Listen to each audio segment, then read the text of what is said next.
Hello friends, welcome to Archana's recipes. இன்றைக்கி நம்ம என்ன பார்க்க போகிறோன்னா, சுவையான கிறிஸ்பியான சமோசா எப்படி செய்கிறதுன்னு வாங்க பார்க்கலாம். அதுக்கு 2 கப் அளவு மைதா எடுத்திருக்கேன்.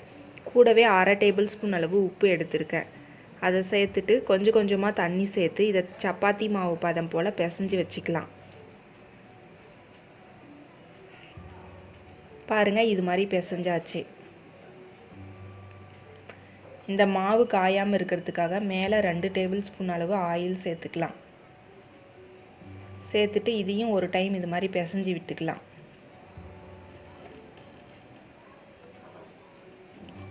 பதினஞ்சு நிமிஷம் போல் இது ஊறட்டும். அப்படியே க்ளோஸ் பண்ணி வச்சிடலாம்.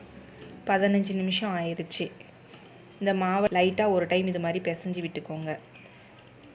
இதிலேருந்து நான் 5 உருண்டைகள் எடுத்துக்க போகிறேன். எடுத்துகிட்டு ஒவ்வொன்றா இது மாதிரி உருட்டி வச்சுக்கலாம். உருட்டி வச்சாச்சு. இப்போ அதிலிருந்து ஒரு உருண்டையை எடுத்து நான் சப்பாத்தி மாதிரி தேய்ச்சிக்க போகிறேன்.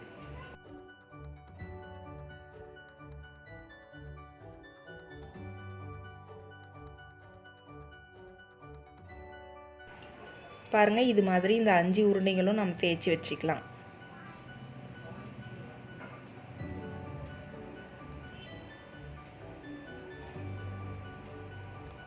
இது மாதிரி தேய்ச்சாச்சு.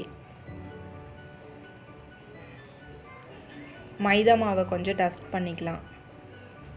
டஸ்ட் பண்ணிவிட்டு இது மேலே தேய்ச்சி வச்ச சப்பாத்தி எடுத்து வச்சுட்டு இது மேலேயும் கொஞ்சம் மைதா மாவு டஸ்ட் பண்ணிக்கலாம். எண்ணெயை கொஞ்சம் ஸ்ப்ரெட் பண்ணி விட்டுக்கலாம்.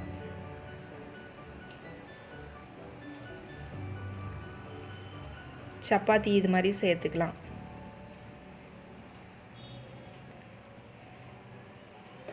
இதே போல் எல்லா சப்பாத்திகளையும் செஞ்சிடலாம்.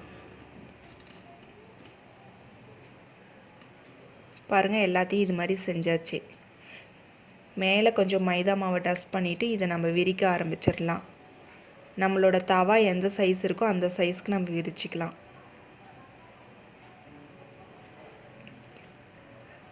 ரெண்டு பக்கம் இது மாதிரி திருப்பி போட்டு விரிச்சிக்காங்க.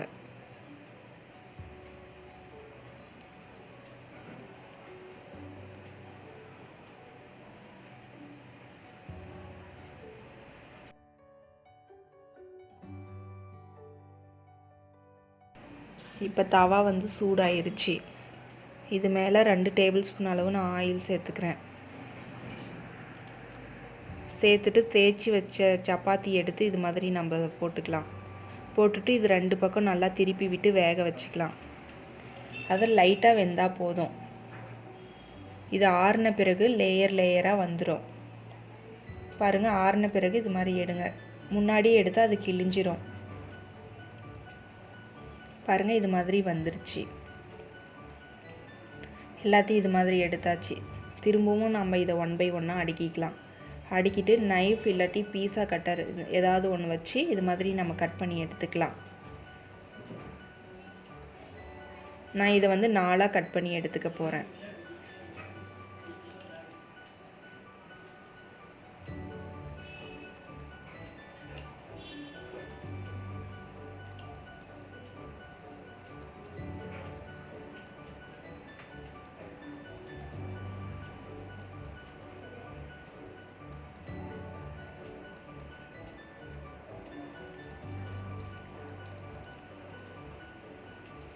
பாருங்கள், நம்மளுக்கு சமோசா சீட் ரெடி ஆயிடுச்சு. நம்ம இப்போ ஸ்டஃபிங் செய்ய ஆரம்பிச்சிடலாம். அதுக்கு பேனில் 2 டேபிள் ஸ்பூன் அளவு நான் ஆயில் போட்டுக்கிறேன். 1/4 டீஸ்பூன் அளவு சீரகம் சேர்த்துக்கிறேன். 1 கப் அளவு பெரிய ஆனியன் சேர்த்துக்கிறேன். சேர்த்துட்டு இதை லைட்டாக ஃப்ரை பண்ணி விட்டுருங்க.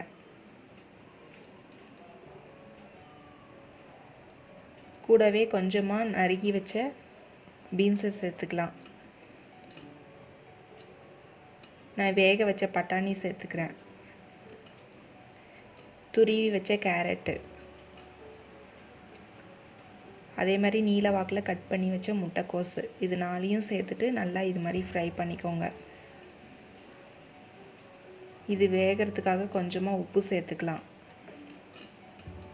கூடவே 1/4 டீஸ்பூன் அளவு மஞ்சள் பொடி, 2 டேபிள் ஸ்பூன் அளவு மிளகாய் தூள், 2 டேபிள் ஸ்பூன் அளவு தனியாத்தூள், 1/4 டீஸ்பூன் அளவு கறி மசாலா சேர்த்துட்டு இதை நல்லா ஃப்ரை பண்ணிக்கோங்க. இது வேகிறதுக்காக கொஞ்சமாக தண்ணி சேர்த்துக்கோங்க. சேர்த்துட்டு இதை நல்லா ஃப்ரை பண்ணிடுங்க. இப்போ நம்மளுக்கு ஸ்டஃபிங் ரெடி ஆயிருச்சு. மல்லி இலையை தூவிட்டு ஸ்டவ் ஆஃப் பண்ணிக்கலாம். ஒரு பவுலில் கொஞ்சமாக மைதா மாவு எடுத்திருக்கேன்.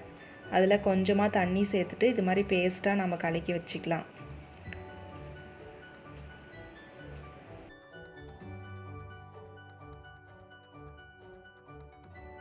இந்த சமோசா சீட்டில் ஓரங்களில் இது மாதிரி மைதா மாவு பேஸ்ட்டை வச்சு தடவி விட்டு இது மாதிரி ஃபோல்டு பண்ணிக்கலாம்.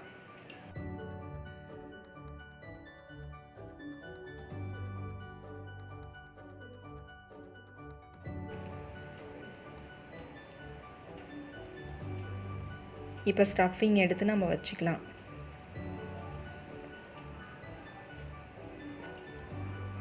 அதே மாதிரி இந்த ஓரங்கள்லேயும் நம்ம பேஸ்ட் வச்சு இது மாதிரி தடவி விட்டுக்கலாம்.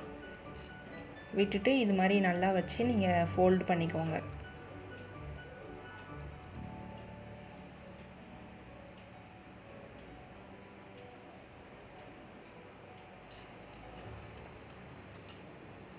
பாருங்களுங்க, நம்மளுக்கு சமோசா ரெடி ஆயிருச்சு. இதே போல் எல்லா ஷீட்டும் நம்ம ரெடி பண்ணி வச்சிட்டோம்.